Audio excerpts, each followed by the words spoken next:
ہم سے غلطی ہوئی کہ ہم ٹکڑوں میں بٹ گئے، ہم گروہوں میں بٹ گئے، اور اس کا نتیجہ کیا ہے؟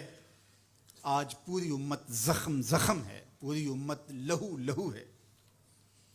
کہا تمہاری ہوا اکھڑ جائے گی اگر تم نے اللہ کی رسی کو چھوڑ دیا، تم نے رسول کے دامن کو ترک کر دیا، تم گروہی تقسیمات پہ یقین رکھنے لگے، تم نے 1.5 اینٹ کی مسجد کھڑی کر لی، تم تقسیم در تقسیم کے عمل سے گزرتے رہے، تم امت سے فرقوں سے جماعتیں، جماعتوں سے لابیاں، اور لڑکتے لڑکتے تم ٹکڑے ٹکڑے ہو گئے، تم کرچی کرچی ہو گئے۔ وَكَذَلِكَ جَعَلْنَاكُمْ أُمَّةً، ہم نے تو امت بنایا تھا تمہیں، تم نے اپنے آپ کو بانٹ لیا، تم ایک دوسرے کا گریبان نوچنے لگے، تم ایک دوسرے کے جبے پھاڑنے لگے، تم ایک دوسرے کے لیے نفرتوں کے بیج بونے لگے، تمہاری زبانیں انگارے اگلنے لگیں، تم ممبر و محراب کے تقدس کو پامال کرنے لگے، تم خواہشات کے غلام بن گئے، تم آرزوؤں کے نوکر بن گئے، تم اپنے نفس کی غلامی میں آ گئے۔ تم تو غلام تھے آمنہ کے لال کے، تم نے کب سے نفس کی غلامی اختیار کر لی، تم کب سے خواہش کے نوکر بن گئے، تم کب سے نفس کے بندے بن گئے۔ تم نے امت بننا ہے، تم نے رسول اللہ کا غلام بننا ہے۔ تمہارا لب و لہجہ بتائے ہم حضور کی امتی ہیں، تمہارا طرز زندگی بتائے تم حضور کی امتی ہو۔ تم ترازو پہ کچھ تول رہے ہو تو لوگ دوسری طرف بھی منہ کر کے کھڑے ہو جائیں، یہ غلط نہیں تول سکتا، یہ امت رسول ہے۔ تم بول رہے ہو، لوگوں کو یقین ہو کہ یہ جھوٹ نہیں بول سکتا، یہ رسول اللہ کا امتی ہے۔ تمہاری وحدت، تمہارا زور ہے، تمہاری طاقت ہے، تمہاری توانائی ہے۔ تو فرمایا وَكَذَلِكَ جَعَلْنَاكُمْ أُمَّةً، ہم نے تو امت بنایا تھا تمہیں۔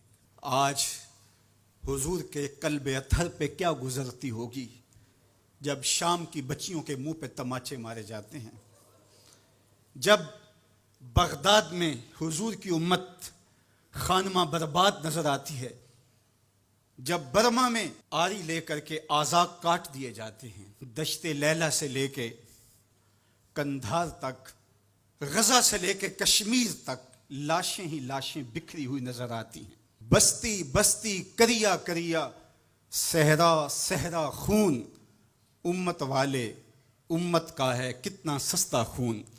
شام، قدس، کشمیر اور برما، کس کس کا احوال کہوں، ہر سو زخمی، ہر سو لاشیں، ہر سو بہتا خون۔ امت والے امت کا ہے کتنا سستا خون۔ آج امت لہو لہو ہے، اس پوری کائنات میں 1 انچ بھی جگہ ایسی نہیں ہے جہاں آتش و آہن برستا ہو اور وہ کفار کی سرزمین ہو۔ جہاں بھی خون بہتا ہے وہ بستی مسلمانوں کی ہے، جہاں لاشیں گرتے ہیں وہ گھر مسلمانوں کا ہے، جہاں عصمتیں لٹتی ہیں وہ خطہ مسلمانوں کا ہے۔ یہ ہمارے گناہوں کی سزا ہے جو ہم کاٹنے پہ مجبور ہیں، اور جب تک ہم امت نہیں بنتے تب تک رسوائیاں ہمارا مقدر ہوں گی۔ قوت عشق سے جب دہر میں اجالا نہیں ہوتا تو پستیوں کو بلندیوں سے بدلنے کا کرینہ آپ نہیں سیکھ سکتے۔ نام محمد کو تھام کر کے، امت کی وحدت کے تصور کو اجاگر کر کے، حضور کا پاکیزہ وجود جو امت کی وحدت کا ضامن ہے، اس سے بے لوث محبت کا رشتہ اور الفت کا ربط جب تک مضبوط نہیں ہوتا تب تک ہم ان مشکلات سے کبھی بھی نہیں نکل سکتے۔ 1000 فلسفے تراش لیں، 1000 منطقیں بگھار لیں، لیکن کوئی نتیجہ نہیں ہوگا۔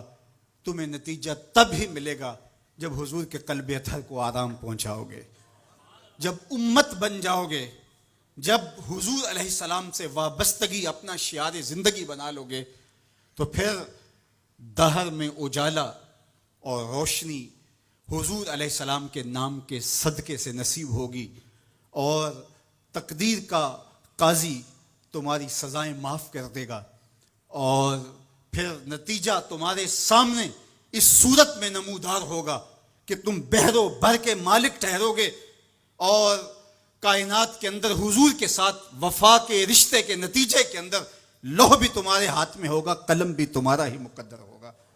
لیکن شرط یہ ہے کہ تم صحیح معنی کے اندر امت بن جاؤ. وَأَنْتُمُ الْعَالَوْنَ إِن كُنْتُم مُؤْمِنِينَ. یہ میرے رب کا وعدہ ہے اور میرے رب کے وعدے سچے ہوتے ہیں. کہا تم ان کے بن کے تو دیکھو، عزت کا تاج میں تمہارے سر پہ رکھوں گا.